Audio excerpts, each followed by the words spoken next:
I know that it's only February, but if you're looking to achieve your physique goals by summer, you should be starting now. Today's episode is going to be my top 3 tips on why you should be working towards your fitness journey now, even though we still have about a few months before summer. Now, after watching today's video, if you learn something new, if you incorporate something I talk about into your day-to-day routine and it helps you achieve your health and fitness goals, be sure to hit that subscribe button in the bottom right-hand corner and show some love.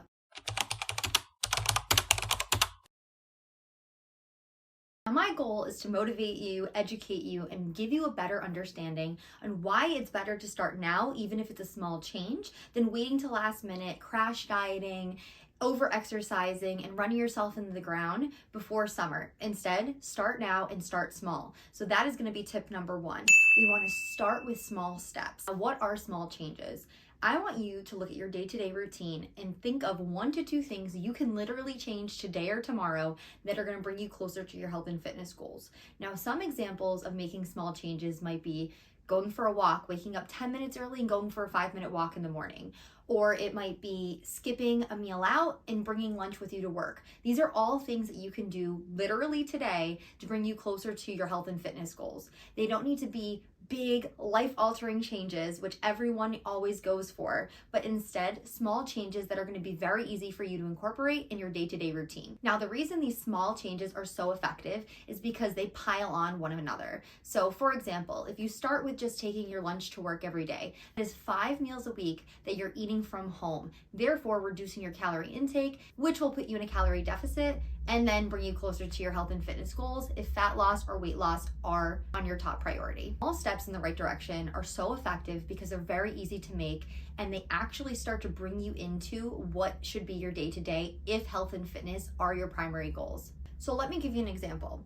Like I said earlier, if you bring your lunch with you to work, that would be a step in the right direction. Now, the way that this is effective is that's going to eliminate 5 meals per week that you're eating out, which is therefore probably going to reduce your calories from anywhere from 3 to possibly even 500, depending on what you're having on your lunch break, which will then put you in a calorie deficit and result in weight loss.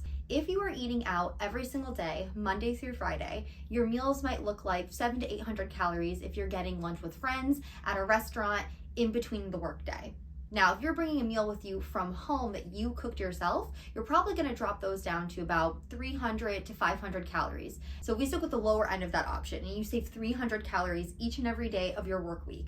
At the end of the week, that is 1,500 calories less that you are consuming on a weekly basis. That's going to add up very quickly and you'll probably lose weight at about a half a pound per week. Now, that tip alone isn't requiring any crash dieting, any extreme restriction. It's simply make your lunch at home, bring it with you to work, and on top of saving calories, you're also going to save money, so that's just a bonus. Not only are small changes just going to help you make this transition a lot easier and slowly bring you closer to your goals, but it's going to allow for progress. Small progress is still progress, and it's going to affect you in the long run.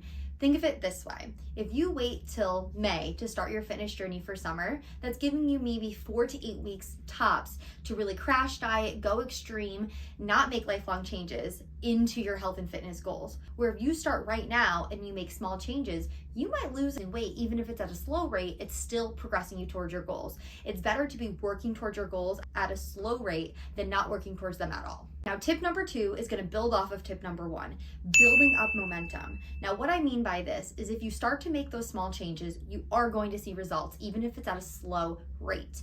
Seeing those results are going to keep you motivated and pushing you to go forward. Think about it. When you see the scale go down 2 or 3 pounds in a month, I know it doesn't seem like a lot, but that's still steps in the right direction, and that's extremely encouraging, which is going to motivate you to keep going. You're like, hey, I'm doing something right here. I'm going to keep going with it, even if it is something small. I'm using the scale as one example. You don't even have to look at the scale, and I highly recommend just throwing that thing away. It doesn't tell you anything about your muscle mass, fat mass, your measurements, your body fat. It really doesn't do too much other than tell you what you actually weigh, which really could mean nothing at the end of the day. So instead, I recommend doing measurements, photos, Thinking about how you look in your clothing, you're gonna notice you're gonna start to look better and you're gonna start to feel better.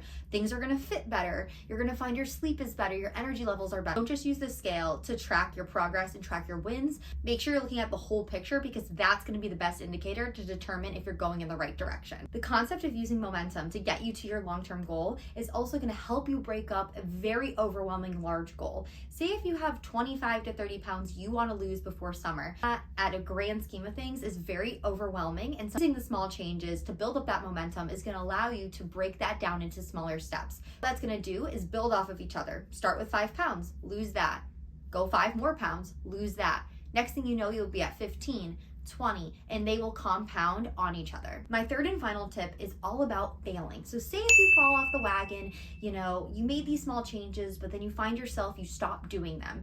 You stop bringing your lunch with you to work, you stop getting up early for a walk, you stop doing your home workouts. What do? This is where small changes are great. People make these big life-altering changes, as I mentioned before, they fall off track and they feel like a failure and they just stop. This is missed opportunities, meaning what they could have done is just start to incorporate those habits back in, ease back into the small changes, but instead they give up completely because they feel like they failed. Starting small and starting now are going to allow you to change at the pace that is right for you, and it's all going to bring you closer to the end goal. Everybody focuses on the result of their fitness journey, but very little time and effort goes into the process and the progress that is going to get you there. We are an accumulation of our behaviors. If we follow behaviors that don't align with our health and fitness goals, end of the month, at the end of 2 months, we're going to not see any results, and we might even progress backwards. But if we focus on making small changes that bring us closer to our goals, they're going to compound, they're going to accumulate, and we're going to start to see some results. If you really don't know where to start, like I said, look at your day-to-day, look at where you maybe have 5 or 10 minutes even,